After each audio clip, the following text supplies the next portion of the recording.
Hello दोस्तों, नमस्कार और मेरी यूट्यूब फैमिली को ढेर सारा प्यार। क्या आपकी भी छत पर धूप नहीं आती, या आपके पास घर के आगे या पीछे ज़मीन खाली पड़ी है वहाँ पर धूप नहीं आती, या बालकोनी जो आपकी है उसमें धूप नहीं आती है? तो दोस्तों, मैं बताना चाहूँगा कि धूप ना आने के बावजूद भी हम काफ़ी तरह की सब्जियाँ जो हम लगा सकते हैं। जो हमारी माता बहनें जो सोचती हैं कि मैं कुछ सब्जियाँ उगाऊँ, अपने हाथों से ऑर्गेनिक सब्जियाँ उगाऊँ और उनको अपने किचन तक ले ले जाऊँ, या कोई जो बिगिनर है, जो न्यू बिगिनर है, या जो गार्डनिंग के शौकीन है, गार्डनिंग करना चाहते हैं, लेकिन एक धूप उनके सामने एक बहुत बड़ी समस्या बनकर खड़ी हो जाती है कि मेरे यहाँ पर धूप नहीं आती तो मैं क्या उगाऊँ? और धूप ना आने की वजह से हमारे यहाँ पर काफ़ी कुछ चीज़ें उग नहीं पाती है। तो ये बिल्कुल मैं आपको बताना चाहूँगा कि हमारे प्लांट के लिए धूप बहुत ज़्यादा ज़रूरी होती है। धूप से वो अपना भोजन बनाते हैं और अपना विकास करते हैं, अपना समग्र विकास करते हैं। लेकिन साथ में मैं आपको ये भी बताना चाहूँगा कि कुछ सब्जियाँ ऐसी होती हैं जिन्हें धूप की नाम मात्र की ज़रूरत पड़ती है, या फिर उन्हें धूप की रिक्वायरमेंट बहुत कम रहती है, या फिर रहती भी नहीं है। छाया के अंदर भी आप कुछ सब्जियाँ ऐसी हैं जिनको आप ग्रो कर सकते हैं, और ग्रो करने के साथ-साथ अपने किचन तक उन सब्जियों को पहुँचा सकते हैं दोस्तों।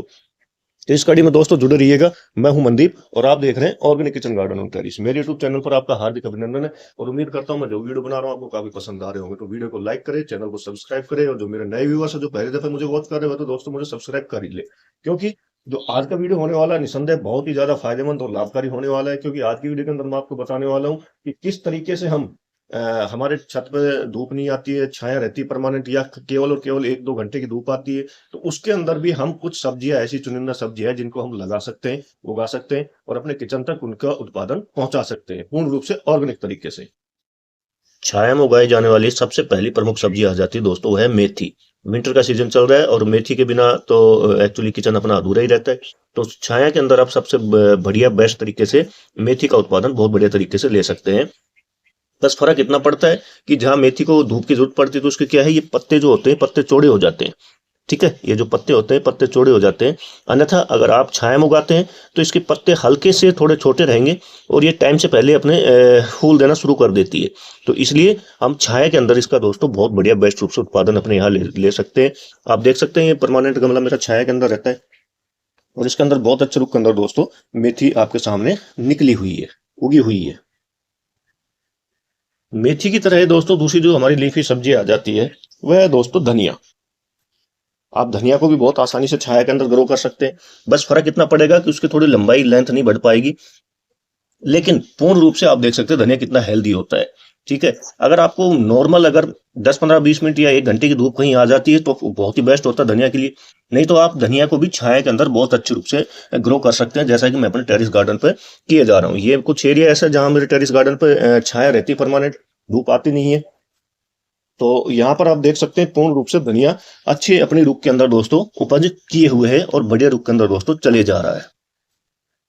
यहाँ पर एक चीज मैं आपको बताना चाहूंगा दोस्तों, जो हम छाया के अंदर जो भी सब्जियां उगाते हैं, ठीक है, उनके जो पत्तों का आकार होता है वो थोड़ा छोटा होता है दोस्तों, बजाय धूप वाली सब्जियों के। धूप वाली जो सब्जी होती है उनके पत्तों का आकार थोड़ा चौड़ा हो जाता है, और जो छाया में हम सब्जियां उगाते हैं उनके पत्तों का आकार थोड़ा छोटा हो जाता है। तो यहाँ पर स्वाद वही मिलेगा आपको, बरकरार सब चीजें वही मिलेगी, बस थोड़ा पत्तों की चौड़ाई के अंदर थोड़ा सा फर्क पड़ जाएगा। और छाया में रहने पर अगर हम उनको पकाते हैं, जब फसल पकने को तैयार होती है तो उसके अंदर उनकी उत्पादन क्षमता कम रहती है। लेकिन हमें क्या चाहिए होता है, हमें गार्डन के पर्पज से लगा रहे, अपने किचन के पर्पज से लगा रहे, तो हम छाया के अंदर ये दोनों सब्जियां लगा सकते हैं। और आगे बढ़िए, मैं आगे और बताना चाह रहा हूँ आपको कौन कौन सी सब्जी आप लगा सकते हैं। अगली सब्जी जो हो जाती है दोस्तों वो है पालक। पालक को भी आप छाया के अंदर बहुत अच्छे तरीके से लगा सकते हैं। और आप देख सकते हैं मेरे टेरिस गार्डन के अंदर कंटेनर के अंदर, ये कंटेनर है, कैरेट बोलते हैं जिसको, छोटा कैरेट के अंदर पालक छाया के अंदर बहुत अच्छे रूप के अंदर दोस्तों अपनी प्रोग्रेस रिपोर्ट मुझे कंटिन्यू रूप से दे रहा है, एंड मेरे किचन तक भी पहुंच रहा है। यहाँ तक मैं दिखाना चाहूंगा देखिए दोस्तों, ये दूसरा जो ग्रो बैग है जहां से मैं पालक की हार्वेस्टिंग कंटिन्यू रूप से लेने लग रहा हूँ अपने किचन के लिए, यह भी परमानेंट छाया के अंदर रहता है, छाया के अंदर, और ये भी परमानेंट दोस्तों छाया के अंदर है। तो पालक को भी आप दोस्तों आराम से छाया के अंदर बहुत बढ़िया रूप के अंदर उसकी ग्रो कर सकते हैं। नेक्स्ट जो वेजिटेबल आ जाती है दोस्तों वह है सरसों। ये देखिए आपके सामने सरसों कितने बढ़िया रूप के अंदर दोस्तों आ जा रही है मेरे टेरिस गार्डन पर। ये गमला पूर्ण रूप से छाया में रहता है, क्योंकि इधर ये दीवार आ जाती है, दीवार के उस तरफ सूरज इस तरफ से निकलता है, तो सूरज की जो रोशनी होती है वो दोस्तों यहाँ से उस तरफ ज्यादा पड़ती है, जो आप पूरा एरिया देख रहे हैं, ठीक है, ना कि इस तरफ। जो ये एरिया ये पूरा मैक्सिमम छाया के अंदर रहता है, और छाया में रहने के साथ साथ ही मुझे बहुत अच्छे रूप के अंदर दोस्तों सरसों का उत्पादन मेरे टेरिस गार्डन से बहुत बढ़िया रूप से दोस्तों मुझे मिले जा रहा है, जो कि मक्के की रोटी सरसों का साग की पूर्ण रूप से मुझे स्वादिष्ट सरसों का साग बनकर किचन में तैयार होकर मुझे मिलने लग रहा है। आप देख सकते हैं कितने गहरे रुख के अंदर सरसों मेरे यहाँ पर लगी हुई है। ये ब्लैक मस्टर्ड है एंड ये बगल में देखेंगे तो आप ये येलो मस्टर्ड है, ठीक है। तो ये छाया के अंदर आप इसको ग्रो कर सकते हैं। इसको ज्यादा धूप की रिक्वायरमेंट जरूरत नहीं रहती। धूप की रिक्वायरमेंट वहां पड़ती है जब हम इनको ज्यादा ऊंचे रुख में बढ़ाते हैं और इसका हम बीज बनाने की तैयारी करते हैं। जैसे सरसों निकलती है तो तेल बनाने की उसकी तैयारी करते हैं। अगली जो सब्जी आ जाती है दोस्तों वो है पुदीना।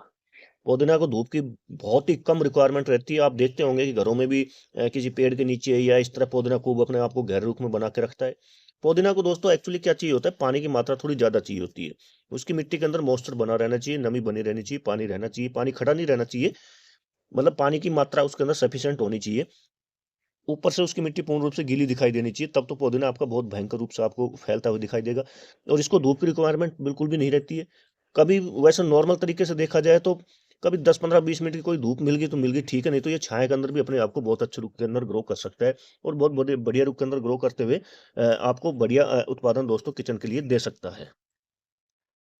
छाया के अंदर भी दोस्तों हमें एक अच्छा उत्पादन लेने के लिए एक बेस्ट सोयल मिक्सचर रेसिपी अपनानी चाहिए, जो कि मैं यहाँ बनाकर ऑलरेडी तैयार कर चुका हूँ। इसके अंदर मैंने पता है क्या क्या लिया है, 50% के करीब गार्डन सॉइल लिया है। 30% के करीब मैंने इसके अंदर काउडंक जो होता है बिल्कुल फुली जो डिकम्पोज होता है वही मिला है दोस्तों। 10% मैंने इसके अंदर दोस्तों वर्मी कंपोस्ट जो कि केचुआ खाद होती है उसका मिश्रण किया है। इसी 10% का रेशो को अगर मिला के मैं इसके अंदर जो नीम खली होती है दोस्तों उस नीम खली का इस्तेमाल किया है इस मिट्टी के अंदर, ताकि मुझे बहुत अच्छी उपज मिले और मेरे जो प्लांट होते हैं उनके अंदर रूट गलन की समस्या या जड़ के अंदर किसी भी तरह का इन्फेक्शन, मेरे जो छाया के अंदर पौधे रहेंगे, जो छाया में मैं सब्जी उगाऊंगा, उनके अंदर किसी भी तरह के रूट गलन की समस्या या जड़ में इन्फेक्शन किसी तरह की कोई समस्या ना हो। इसी के साथ ही दोस्तों आप मस्टर्ड केक इसके अंदर जो पाउडर नुमा होता है जो फुली डिकम्पोज होता है, डिकम्पोज होने का मतलब कैसे होता है कि हम इसको धूप में अच्छी तरह सुखा लेते हैं। इसको हम पाउडर नुमा बनाकर धूप में अच्छी तरह सुखा लेते हैं। तो इसको हम इसके अंदर 10% के रेशो के अंदर ही 30% काउडंक हो गया, 50% गार्डन सोल हो गया और 10% के अंदर आपने ये तीनों चीजें लेनी है, ठीक है। इसी के साथ ही 10% आपने लेना है स्टोन डस्ट या रिवर सैंड।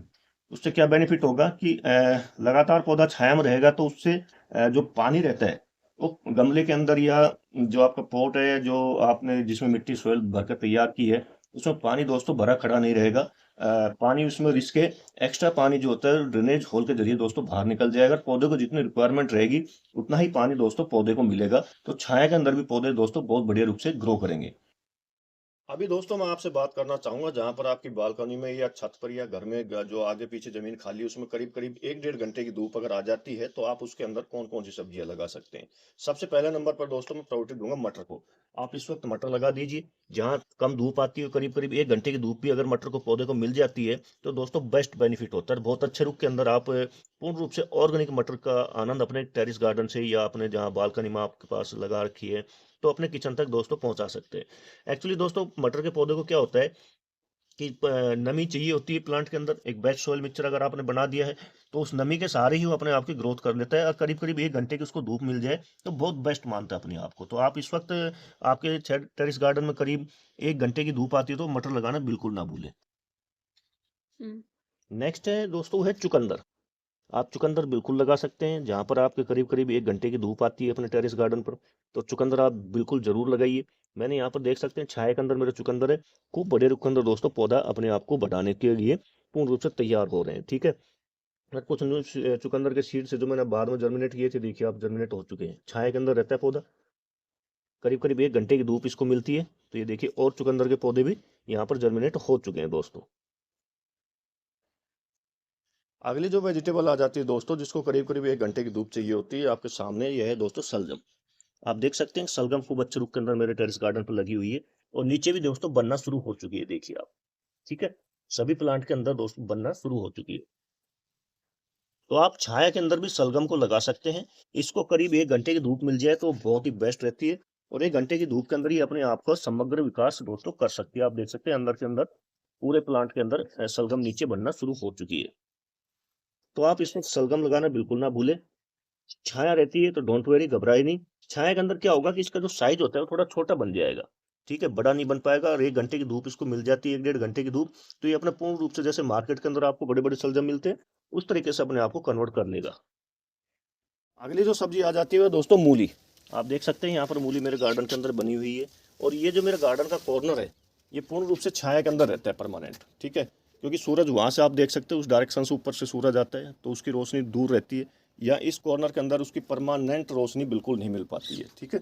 और इसके लिए मैं एक छोटा सा तरीका और बताऊंगा आपको, उसको आपको फॉलो करेंगे तो निसंदेह आपके यहाँ पर भी मूली बहुत अच्छे रूप के अंदर होगी। मूली नहीं, सारी सब्जियाँ जो है जैसे दिन में होती है वैसे ही होना शुरू हो जाएगी। तो इस वक्त आप अपने छाया के अंदर मूली लगा सकते हैं, बहुत बढ़िया बेस्ट रूप के अंदर होगी। लगातार छाया रहने से क्या है कि पत्ते कुछ जो नीचे के होते हैं वो इस तरह के होने शुरू हो जाते हैं, तो आपको उनकी छटाई कर देनी चाहिए ताकि ऊपर के पत्ते पूर्ण रूप से उनको पोषण मिल सके और पूरी ग्रीनरी के साथ दोस्तों चल सके। जैसा कि आप देख रहे हैं छाया के अंदर भी मूली कितने बढ़िया रूप के अंदर हुए जा रही है। नेक्स्ट आ जाती है दोस्तों फूल गोभी। ये देख सकते हैं दीवार के साथ साथ लगी हुई छाया, परमानेंट छाया रहती है। और फूल गोभी अपने बढ़िया रूप के अंदर पौध को ट्रांसप्लांट कर दिया गया था, और ट्रांसप्लांट करने के बाद देखिए पौध ने कितना बढ़िया रूप से अपना विकास करना शुरू कर दिया है। एक तरफ जहाँ उस तरफ आप देखेंगे धूप है पूरी, और धूप के अंदर मैंने खूब अच्छे फूल गोभी का उत्पादन लिया है मेरे टेरेस गार्डन से। महीना नवंबर का चल रहा है, वो अगेती फूल गोभी थी जो लगाई हुई थी मैंने। और अभी ये सीजनेबल लगाई है, जो ये सीजनेबल है, जो नवंबर के महीने के अंदर पौध जो ट्रांसप्लांट होती है वो मैंने लगाई हुई है। और पूर्ण रूप से छाया के अंदर रहती है, और छाया में रहने के साथ साथ ही अपने आप का समग्र विकास और ग्रोथ दोस्तों किए हुए इसने। तो ये करीब करीब इसको आधा एक घंटे की धूप मिल जाती है। जब सूरज इस कॉर्नर, दोनों कॉर्नर के बीच में आता है तो यहाँ करीब थोड़ी सी आधा एक घंटे की धूप इसको मिल जाती है। तो उसी धूप के अंदर ये अपने आप का बहुत बढ़िया समग्र विकास दोस्तों किए जा रही है। तो दोस्तों उम्मीद करता हूँ कि आप भी अपने जो गार्डनिंग का आपका शौक है उस शौक को पूरा करेंगे, और अपने किचन तक एक बहुत बढ़िया रूप से एक ऑर्गेनिक रूप से उत्पादन अपने किचन तक पहुंचाने की कोशिश करेंगे। जितने मेरी माताएं बहनें उन कुछ उनको जानकारी मिली होगी कि हम छाया के अंदर भी कुछ तरह की लीफी सब्जियां हैं, या कुछ तरह की जो जिन सब्जियों को एक या आधे घंटे या 1.5 घंटे की धूप चाहिए, वो सब्जी हम लगा सकते हैं अपने टेरिस गार्डन पे या जमीन पे लगा सकते हैं, और एक अच्छा बढ़िया उत्पादन अपना किचन तक पहुंचा सकते हैं। तो वीडियो कैसा लगा दोस्तों कमेंट करके जरूर बताइएगा। कमेंट करने के साथ साथ वीडियो को लाइक करें, ज़्यादा ज़्यादा शेयर करें, और जो मेरे नए व्यूवर से पहली बार मुझे वॉच कर रहे हैं वो तो दोस्तों मुझसे सब्सक्राइब कर ही लें। मिलते हैं नेक्स्ट वीडियो में नई जानकारी के साथ, तब तक के लिए आप सबको जय हिंद जय भारत दोस्तों।